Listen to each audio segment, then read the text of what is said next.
Everybody, welcome to Extra Step. You hear it's your favorite host, Kay. And DerWinner. What's up, my dog?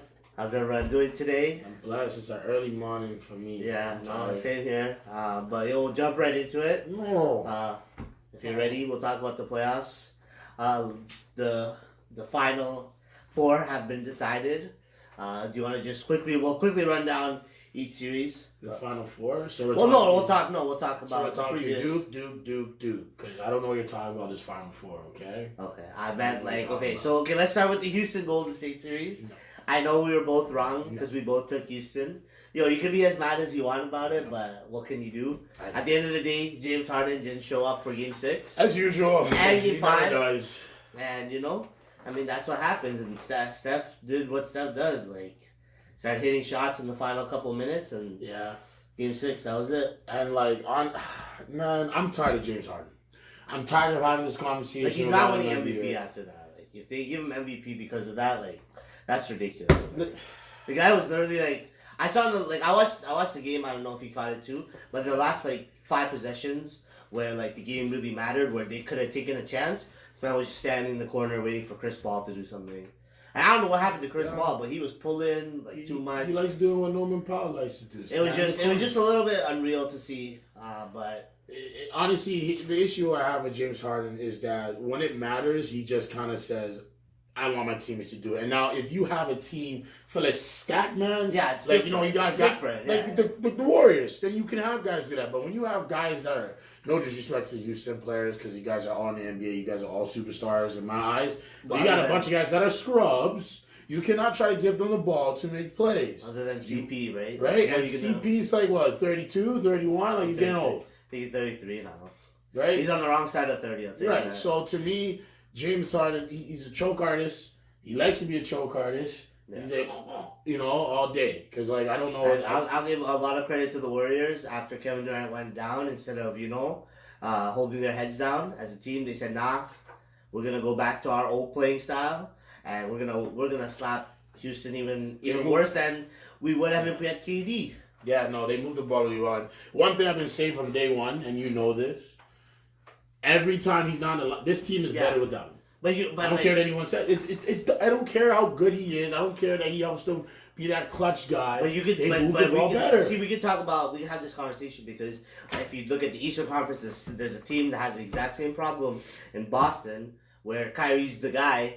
But when he's not on the floor, that's different. But he's not on the floor, the ball moves. When he's on the floor, it becomes isolation ball. Oh, I need to do my own thing. But there's a difference between Kyrie and KD. With KD actually wants the ball to move around. He likes it when his other teammates step up. Kyrie's more like, give me the ball. I want the ball. I don't want to share the ball. No, but KD doesn't seem he's playing in a system with Steve Kerr, so I guess that's what he has to. Why are you signing Golden State?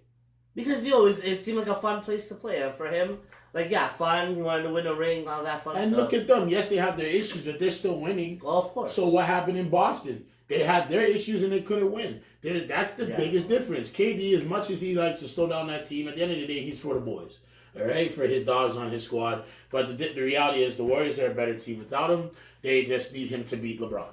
That was simply the reason why he was there. They got scared of LeBron. They see what he did coming back in the series. The man showed them why he's the best in the world, and they realized, okay, we have to go get the guy that's coming for his spot because our team is obviously not good enough, which is sad if you had a two-time defending MVP. Well, I mean, two-time MVP, defending MVP he was. And where was he?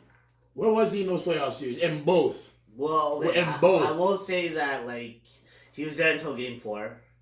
Game 4, he was still there. Don't question that. It was Game 5, 6, and 7 that he did not show up for. And we could talk about that in regards to real MVPs go from Game 1. Well, yeah, no, you're totally right. But then we could talk about James Harden. James Harden was the MVP, of last season. But if you look at the postseason this year, what happened? He showed up for a couple. He showed up for games 3 and 4 where they won at home, and that was it. Yeah. And I'll say this. This is what James Harden is. Bitch ass nigga.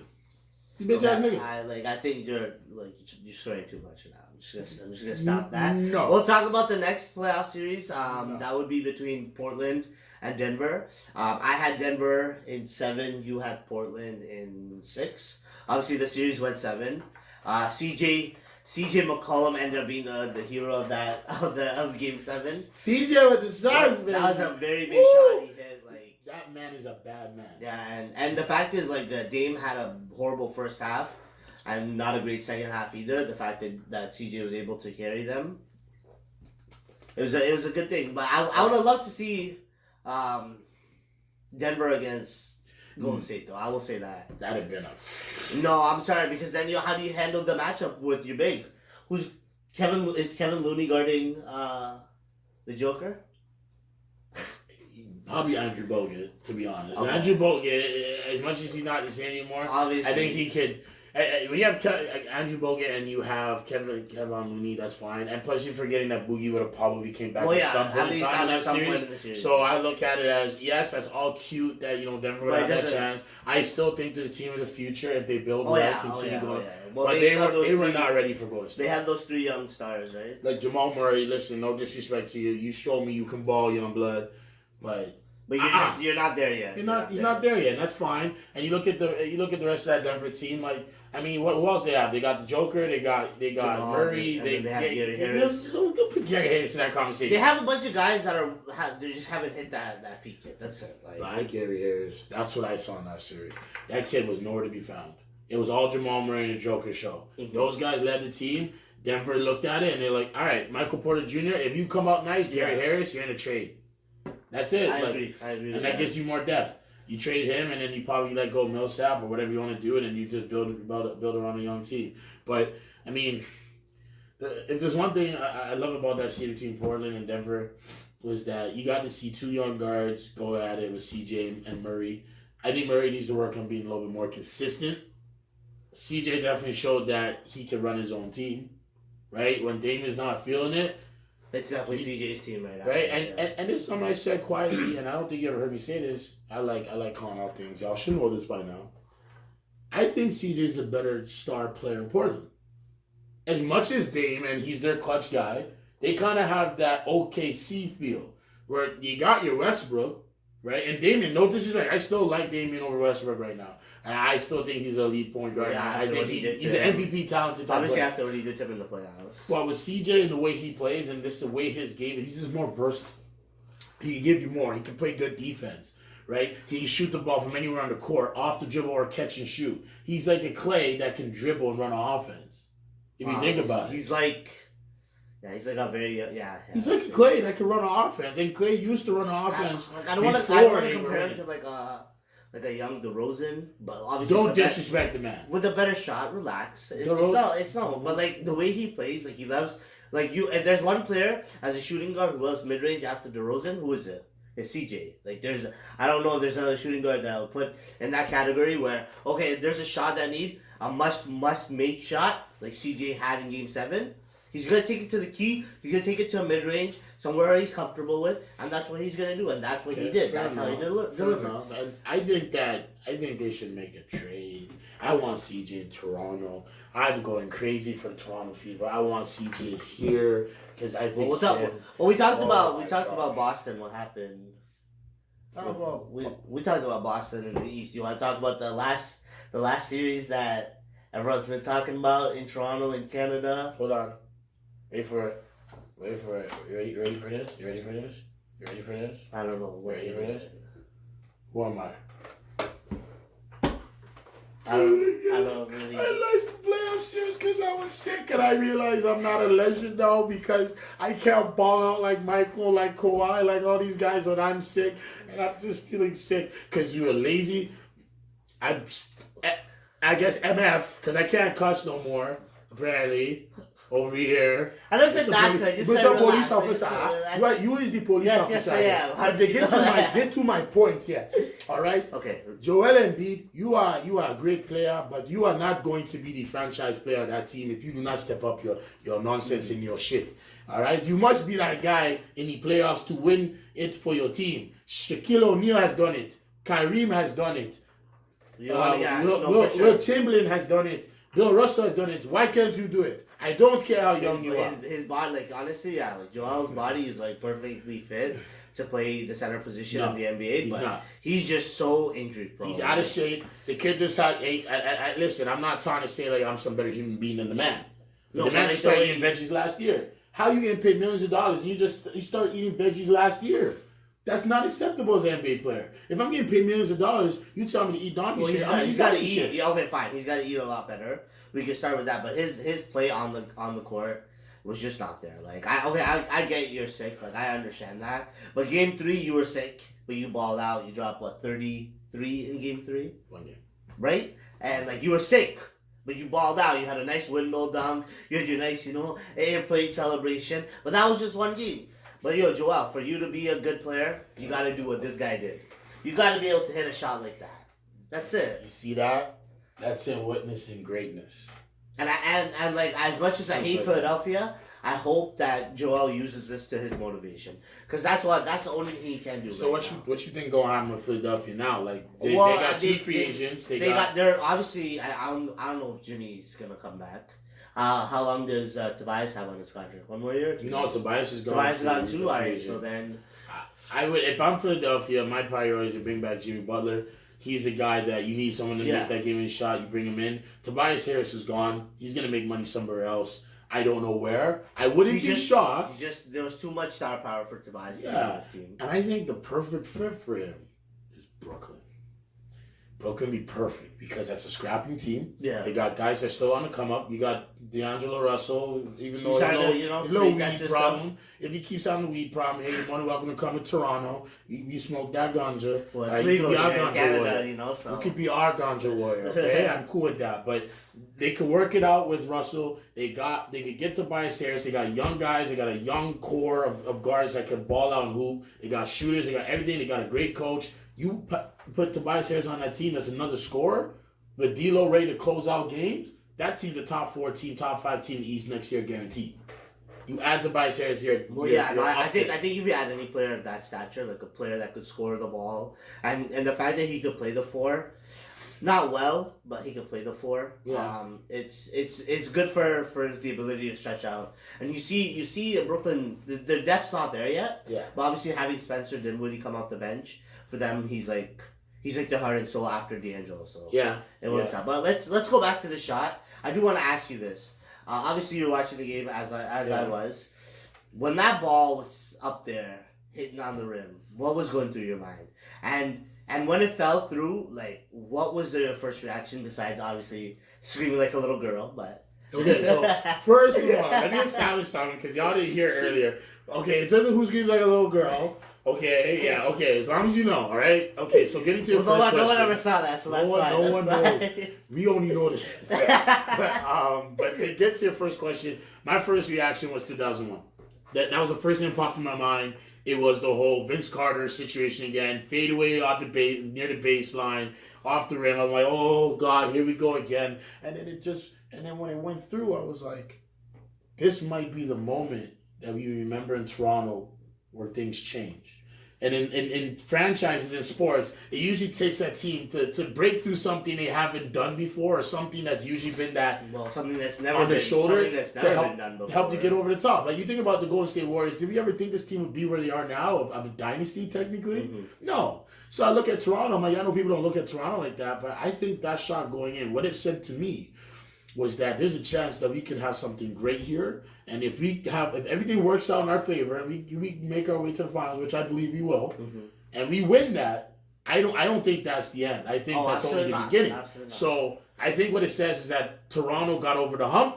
There's proof that you can get star players on the map because everyone is talking about this man. Not this man. You just soon talk about him, but this man. Right? That's the man that we're talking about right now. No, you're the first player in NBA history to hit a Game 7 buzzer beater, and it was a Raptor to do it. It was a Raptor. Can you believe that? It was a Toronto Raptor. Like you don't understand. When that ball fell through, I was sitting on my couch, and like the only thing I could do was jump in celebration. I'll take it back a few years ago, 2015. I'm a big Blue Jays fan. When Jose Bautista hit that home run in Game 5 against Texas and had the bat flip, that moment, it was like a mirror image when that ball went through, I couldn't have been more happier. I couldn't have like said anything that would have made the moment any special. Cause like, first of all, like that was super lucky. Like the bounce 4 times and then go in. But yo, that's karma for you. Vince couldn't do it 18 years ago. We had to hang that over the Raptors' heads as fans for 18 years. I hung that we can't get to a place like the Eastern Conference Finals. Then DeRozan finally does it. He leads that team. We get beat by LeBron. Yeah. But now it's a different story. Like the team that the Raptors are going with in the Eastern Conference Finals, maybe they're not as talented as people have seen because like I think in the Philadelphia series they got a little exposed. With the ability for Siakam not to score, and how flustered they all got in Game 7, other than Kawhi, and they got through. Because it's other than Kawhi. They played against the best starting lineup in the NBA. All right, we're talking a team that gets a starting lineup that's technically better than the Warriors starting lineup when healthy. Yeah, okay, that's what it is. So if you can beat that team, the sky is the limit. Now, mind you. Going State has shooters, so it's a little different. But if you could beat that team and the way they did, and it just seemed like Toronto never faced, I think everything else is a walk through. They just keep doing what they got to do. Give the ball to Kawhi. They did the same thing with Jordan back in the 90s. When things went wrong, give the damn ball to Jordan. Jordan, I saw everyone go to the damn corners and play ball.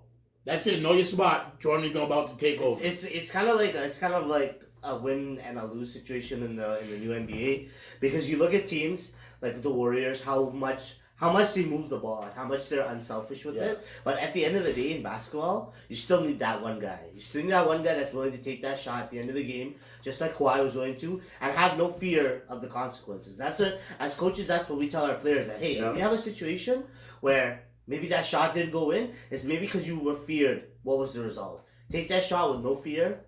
You never know what could happen. Melo, you need to take some notes. I hope you heard that, boy. I know he watches us.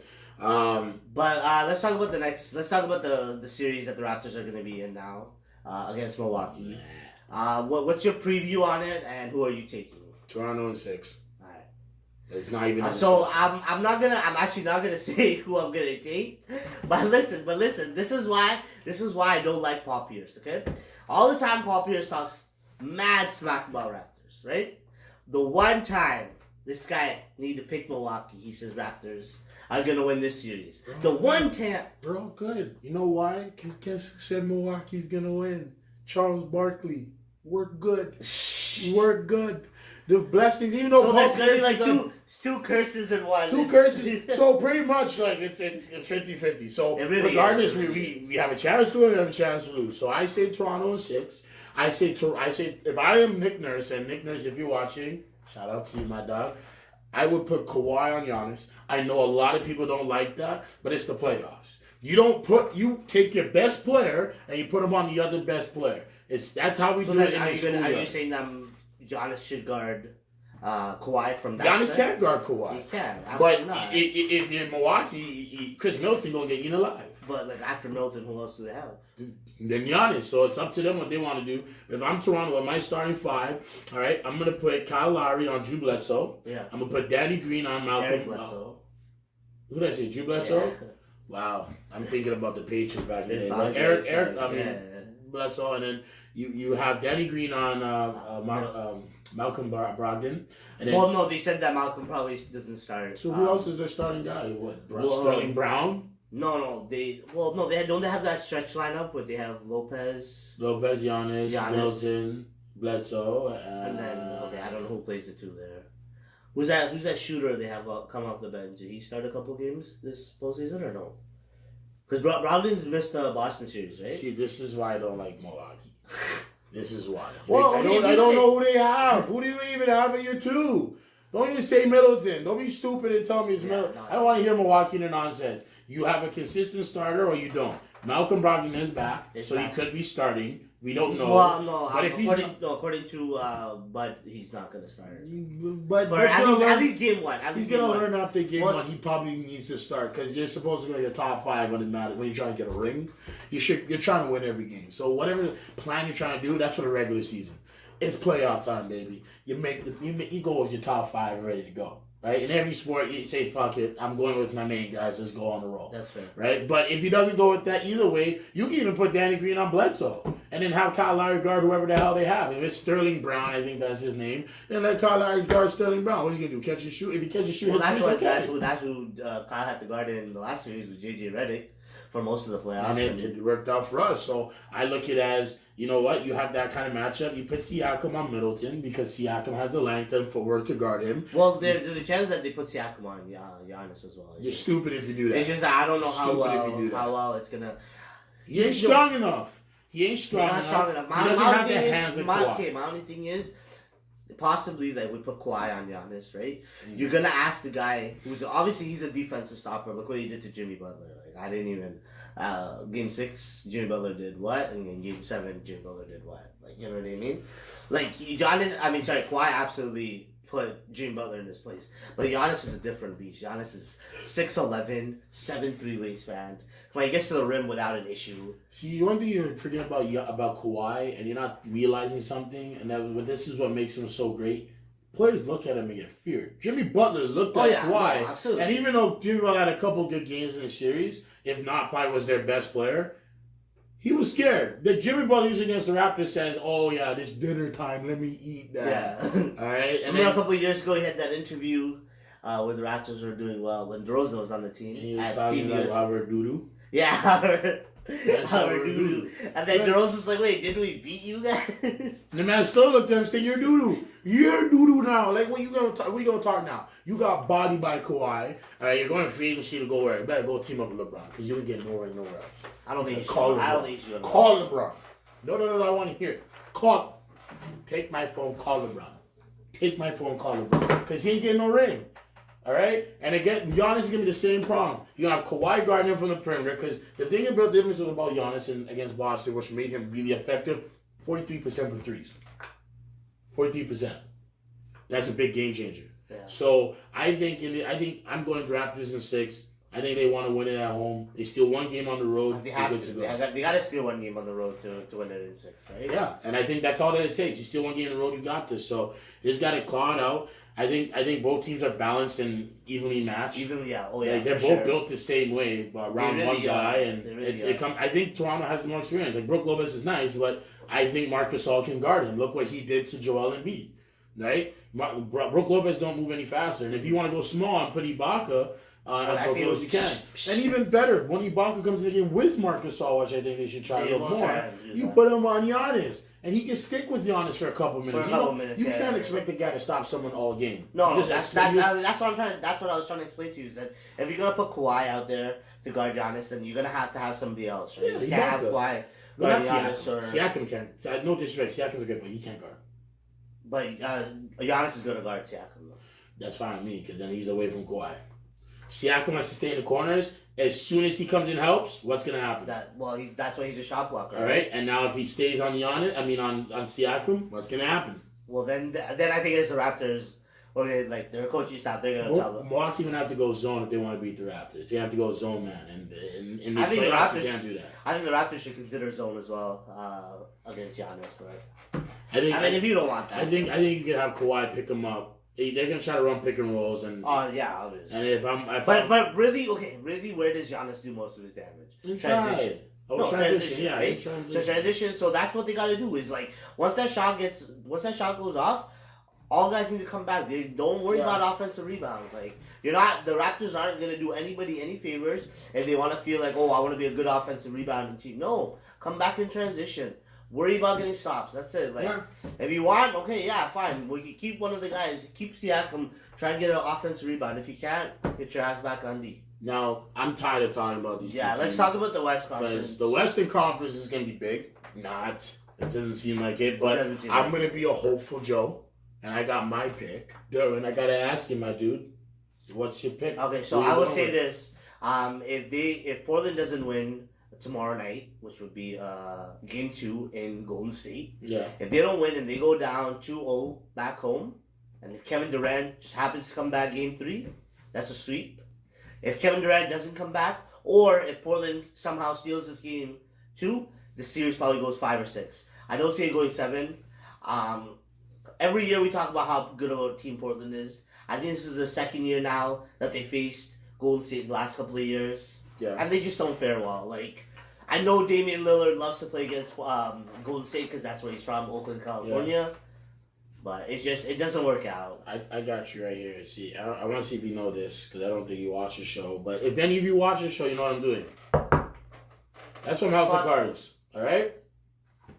Frank Underwood. He's a boss. He wants something, he gets it. Damian and CJ, they're on a mission.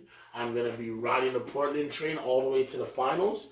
Portland is winning in 6. I think when KD comes back in Game 3, if they're down 0-2, that series is getting tied 2-2. The reason why is because I think Damian Lillard was wrong. And I think what he was trying to do is kind of throw off Golden State by saying we match up better against them. Without KD, yes, it match up because now it's the same bloody system. Technically, we run around. Well, Portland runs a little more. Okay, but the point is you run your system based on 2 of your guards, right? Your point guard and your shooting guard is your offense. And then the rest of the guys get going.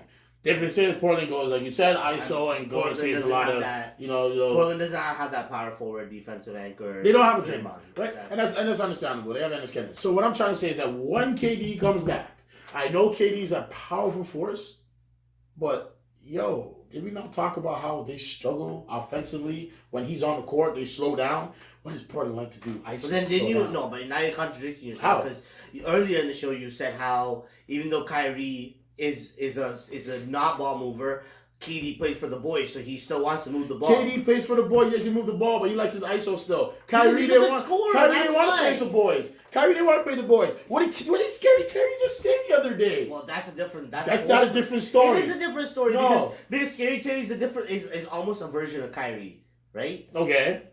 And so if he was playing for the boys, don't you think the boys would have been okay to play together and trying to win? I'm just telling you, like, that whole situation in Boston was all the locker room. It had nothing to do with what was going on. It was a fuck up. It was okay, fine. It was a fuck up. They did not like each other. They got cheese that Kyrie and Gordon Hayward were getting better treatment. The man Dunn said it. And they were probably getting bothered that Kyrie kept acting like he was the leader. And they're looking at it like, dog, you just got here. You need to earn your spot. But I also think it's what happened in the playoffs last season. The fact that Jason Tatum... 100%. Right? So, like, he led them to the Eastern Conference Finals. You can't blame the man on that. But here's the thing with KD. The difference is Golden State knows they can win with him. Without him and with him. So to them, they'll be okay. Regardless, they don't care if it goes a little ISO. They're like KD. That's what I mean. Like that's. But they need I'm trying to tell you, Portland will use that to their advantage because Portland likes when teams slow it down. Look what happened with Denver. Slow it down, they ate. Look what happened to OKC. Slow it down, they ate. That's OKC's game. OKC's game is transition. They slowed it down, thinking they could beat Portland like that. They got bodied. If Golden State slows their stuff down, they're getting bodied by Portland. I'm sorry, but CJ and Damian like when the game slows down, which usually is normal playoff basketball. And you have 2 guys that eat. When you have that, teams are gonna have issues. But you still forget if KD's on the floor, he's still the best player on the court. I understand that. Court, so I completely understand it's gonna be tough. But guess what? Houston got screwed as soon as KD got hurt. No, well, it got worse. You're totally right. How was the game going before he got hurt? It was pretty much Houston right in it, right? Yeah, exactly. And then he got hurt. Golden State took over and then won the last game.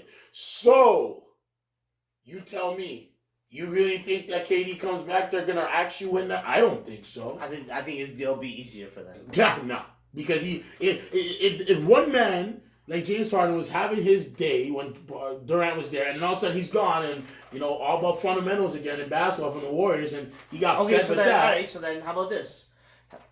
The Warriors win 2 games. They go to Portland. Kevin Durant's still not ready. Are you still taking Portland? I made Portland as my pick, but if you want to be honest, Portland going to have a big problem trying to win that game because I'm telling you. If you're serious about this and if Portland is serious about it, it starts tomorrow night. It starts in Golden State. But they won before. They beat these two. Balls before. I never said they haven't. I'm not saying like. I'm just saying like it seems like the same result. It's like when the Raptors faced Cleveland in the playoffs. Everyone, as Raptor fans, we all wanted a different result, but every time. But in the series that mattered, it was different. Well, I'm talking about for the Raptors against Cleveland. Remember conference finals? Okay, but like you won 6 games. Okay, if they won game 6. We're talking. Okay, fine. You're right. We take those 2 games, and then what happens? Back-to-back years, we get swept. I get it. But what I'm trying to say is that when the games matter, sometimes players change their mindset. DeRozan is not the type of player that you want to... Well, we saw that. With that. But when he got to conference finals, he was a little bit... Actually, no. Sorry. Larry and the rest of the Funky Bunch are ready to go. Not really. I'll say Bismack Biyombo. Shout out to Bismack. Shout he was out. Definitely the big part. No, get that garbage out of here. Yeah, I'm not having that today. I like that African. He's a good boy. But I mean, okay. Single-handedly, right? I'm just saying, like, there's a lot of similarities from all that. I understand Portland's trying to get over a hump. They might not beat the Warriors. I like their chances. If I think their chances more this year than I have in the previous years because of the experience that Portland has from getting their asses kicked by Golden State. But I still gotta take Golden State. I say, and if they get back Boogie, then oh my lord, like that series is gonna be. I'm gonna call it right now, and I don't care if I'm a goof if they lose. Portland wins game 2. Okay. They've done it before in Golden State. They'll do it again. Yeah, and if they win that game, Golden State's gonna stress. They're gonna stress. They're gonna be like, I think then KD's comeback might happen a little faster than we think. And that might not work out for Portland. For Golden State. KD, come back. We need you. Okay, so we've decided to introduce 2 new segments to the show. One is called the DerWinners of the Week, and the other one is called K Sound Off. So I'll go first. I'm going to choose the DerWinner of the Week as well as the loser. Obviously, as a Raptors fan, this is the easiest choice of my life. Kawhi's shot is going to be the DerWinner of the week. Hitting that shot cemented him as maybe the greatest Raptor of all time. Yes. Maybe the greatest clutch player of all time. Yes. Maybe the greatest... No, he really is the greatest Raptor of all time. Like, come on, we've had 4 guys that we put in positions where they... with Vince, T-Mac, Chris Bosh, and DeRozan to be franchise players, to take those shots that we really needed to, and they've never come up big. And the funny part is, those guys will hit those shots when they come back to Toronto, minus DeRozan. They'll hit those shots when they come back to Toronto, just to like prove a point. Like, what the hell? Why couldn't you hit those shots while you were in Toronto? But that's regardless. So that's gonna be the DerWinner of the week, and now the loser. And I hope that you guys see this message. It's gotta be the NBA draft lottery. Shame. That is the most ridiculous. This is the most rigged thing I've ever seen. I hope that in 30 years from now, when you and I are sitting on a couch, we get a notification saying that when Adam Silver was the commissioner of the NBA, how much of the NBA was rigged. How much of the stuff that happened while he was commissioner was rigged. Because New Orleans had a 6% chance of getting a top pick. Memphis had a 6% chance. The Lakers had a 2% chance. And the Knicks had a 14% chance. How? And it's so convenient that the one team that is owned by the NBA is just suddenly gonna get the first round pick in Zion. When it comes to this, I wish they could show us how they come up with these. But like, I'm sorry, I'm just amped because LA gonna get AD. It's shadows. Boston got screwed. Yeah, Boston really got screwed. They got the 14th pick. Hey, Danny Ainge, how does it feel?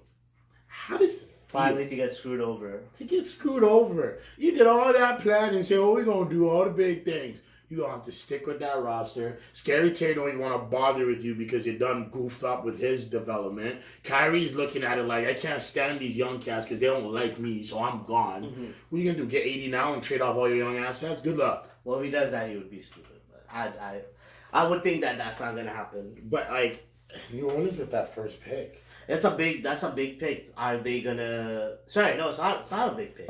Because they're probably gonna do what they did with AD. They're just gonna keep him for 7 years, 8 years with like a shitty ass roster, maybe somewhat good roster, and they're gonna waste his talent. Okay. How they did with AD. Let me put you in your place right now because you went too much. There. You need to know better than that. All right. So let me tell you what's gonna happen. You got a different VP now. All right. David Griffin. If not the best in the business. No.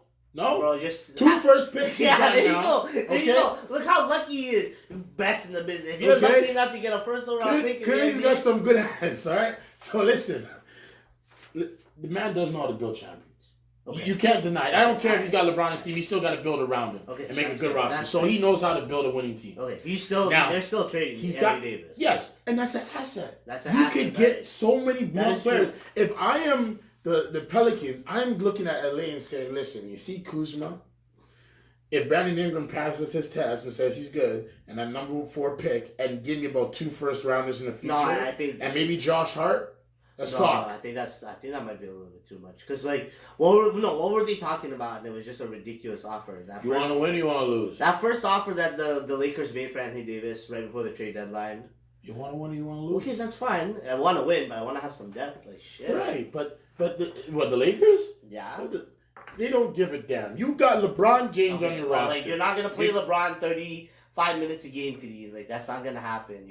What's going to happen in the playoffs? You think LeBron's going to go beast mode again? So time on. So you're forgetting something here. If the trade happens, DerWinner, then you don't need to play him that much. Okay, fine. I get that. So he's going to be your second option on offense. I get that. Like, that's fine.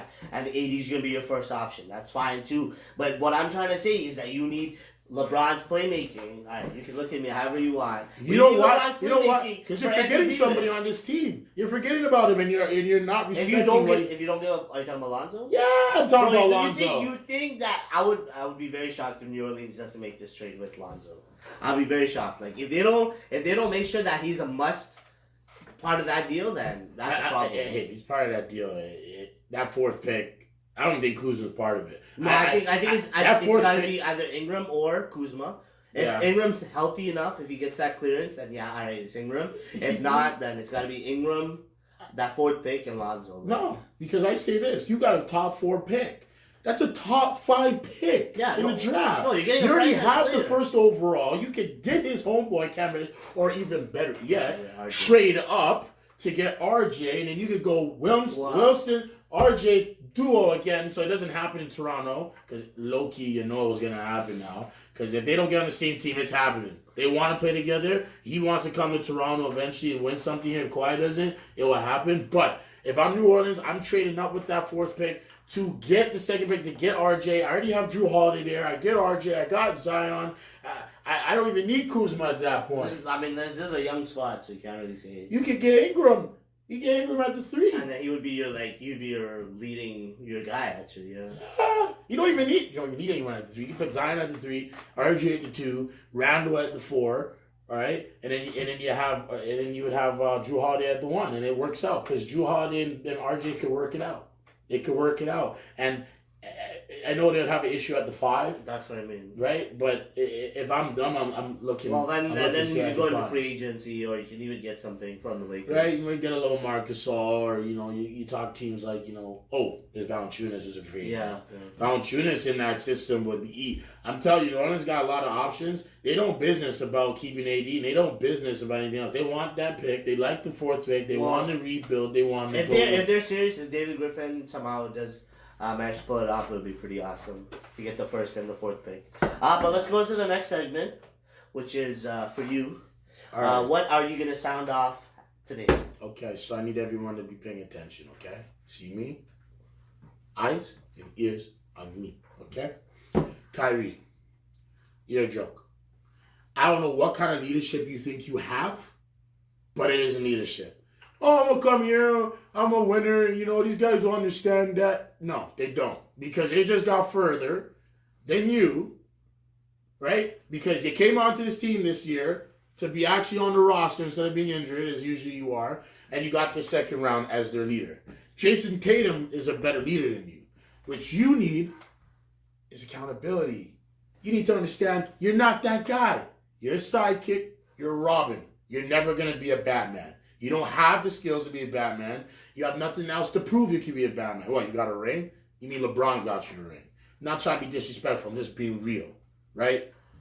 You're one of the, what is he? One of the best clutch performers in elimination games. In an elimination game, he dropped 21 points and shot 30% from the field? It was stupid. You averaged 31 points a game in elimination games with LeBron averaging 33. Do me a favor. Sign in LA, get your rings up, tell the man to retire after 3-4 years when he has his son, and tell his son, young young fella, I'm your daddy now. Okay? Daddy's gone. I'm your new daddy. This is my team. Like, you're supposed to get the keys in Cleveland. I understand why you didn't want it, because there was nothing there to have anyways. No one wants a Civic. Why have a Civic when you could go to LA and get a Lambo? Go have a Lambo. If they don't make any trades and they say they wait for AD, you got 80 on that team. You can still convince KD to come to that team. Tell him, go sign one more year in Golden State. Come with me out in LA. Wait for LeBron to go. Or even better yet, go sign 3 years in New York and you tell me how you feel. I'll see you in LA. That's all you have to do. Don't be an idiot. Don't go to the Knicks with KD with nothing now. Because what are you going to do? Draft RJ? Not happening. Because I can promise you, whoever has that 4th pick, which will be the Pelicans, they're moving up the draft. If you have a chance to put 2 guys together that were great players and almost won a championship and got far in the Elite 8, you're going to do the same thing in the NBA. You're going to rebuild with them because they're friends. They're going to want to stay there because they're going to get a lot of money. So, Kyrie, your options have been screwed. Boston got screwed. Everyone is screwed because of you. Just do everyone a favor. Go back to LA. Play with LeBron. Play with your big bro. Make life simple. Because you know what? You're not going to help a team win. You never will. You won't be the leader anywhere else. It's not happening. You're a great player. You're a Hall of Famer. But if you think you're a star player... The best handles as well. Let's just give him that while we're at it. See, Kawhi? That's how you take a team to the next round. Take notes. You're done. Call up. I told you earlier, eh? You want me to call him for you? I call LeBron right now. Okay? LeBron, he's coming. Done. Done. Wow.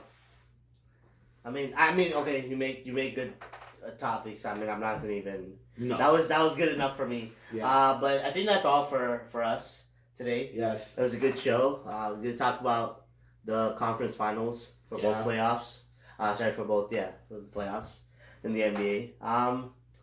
You want to talk about anything else, or you think that's it? No, Kyrie got a little beatings, so I'm good. Anyways, guys, thank you so much for watching us as usual.